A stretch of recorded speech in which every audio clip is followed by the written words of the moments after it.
Hi everyone. So it is far too cold to go outside to do a video and I forgot my tripod. So here I am on the couch bundled up and I will now do the speaking. All kinds of speaking. The point that I've been looking at that I wanted to open up is how we so easily convince ourselves that our actions do not have any kind of effect in terms of influencing other people's behavior. It's like we tell ourselves, no, this is my choice, my actions, everyone else is responsible for themselves and they're going to do whatever they want to do. What I do is nothing to do with them. And to a degree, yes, that is true. But the fact of the matter is that we are social creatures and we are, to a very large extent, let's call it pre-programmed to want to fit in with the people around us. So it is our tendency to observe the behavior of other people around us, to hear what people are saying, and at least in some of the situations to integrate and then copy that behavior or way of speaking, whatever it is. So a way that I've seen this in my life is, I'm going to use the more smaller day-to-day kind of examples.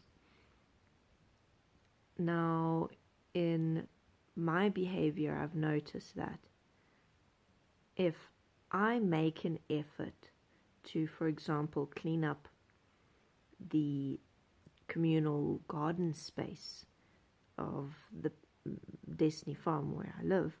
So, for example, if I'm walking around outside, I see a piece of plastic or something, and I pick it up, and someone sees that, then I'll notice in the future that person is more likely to do the same. But if I go around and basically ignore the little bits of plastic or paper or whatever that sometimes ends up in the garden, then I won't notice anyone else usually doing things like that.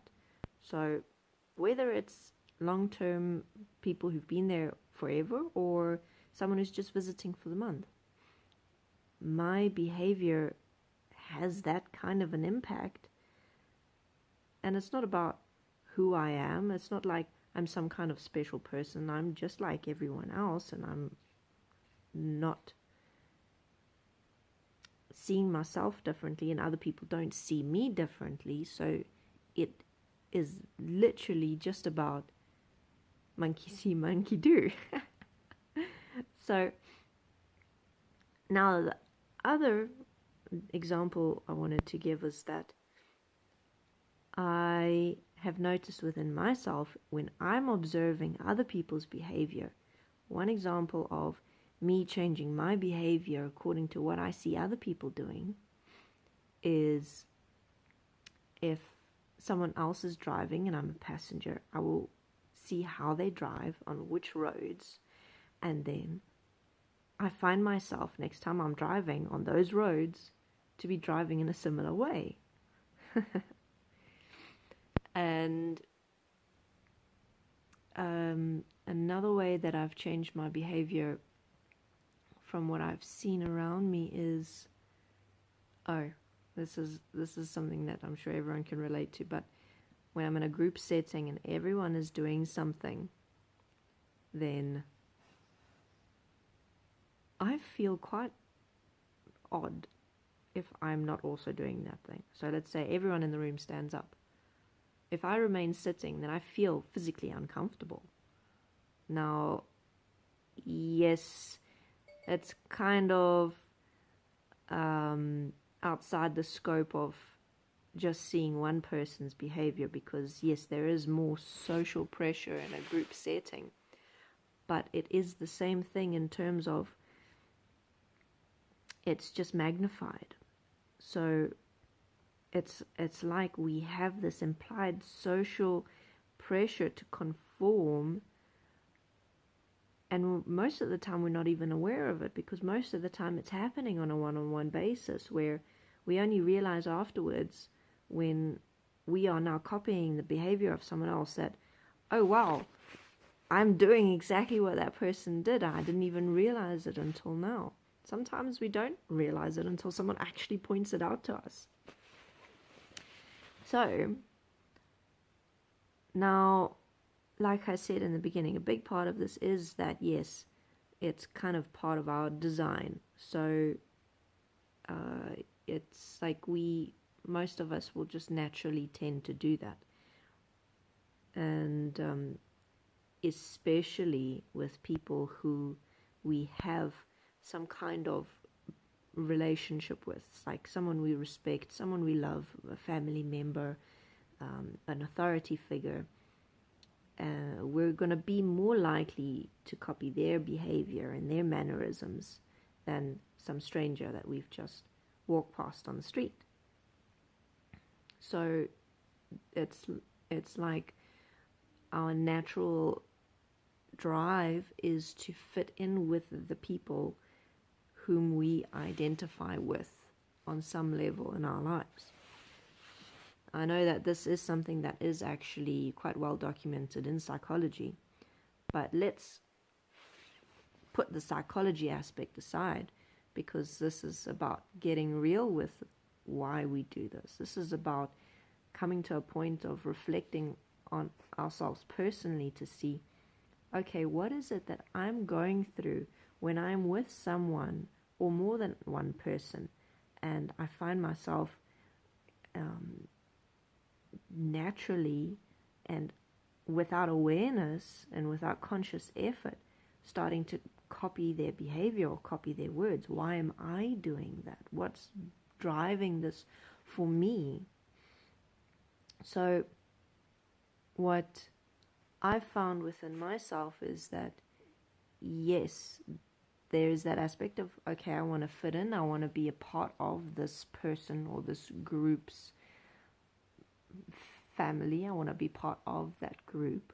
So I would naturally, automatically adjust my behavior in order to fit in.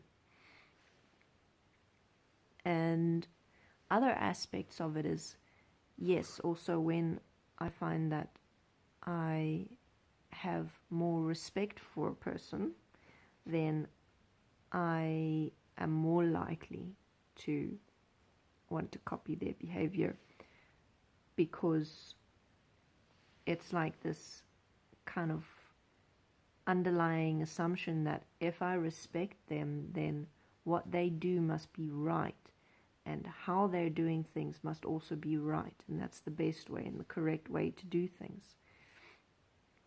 So once we've identified these points within ourselves of why we're automatically copying behavior and things like that, it comes to the point of, okay, now I see why I've been doing it. How do I change this? Because to a degree, yes, it can be helpful, and in some settings it might be the best thing to do, but not always, especially when it comes to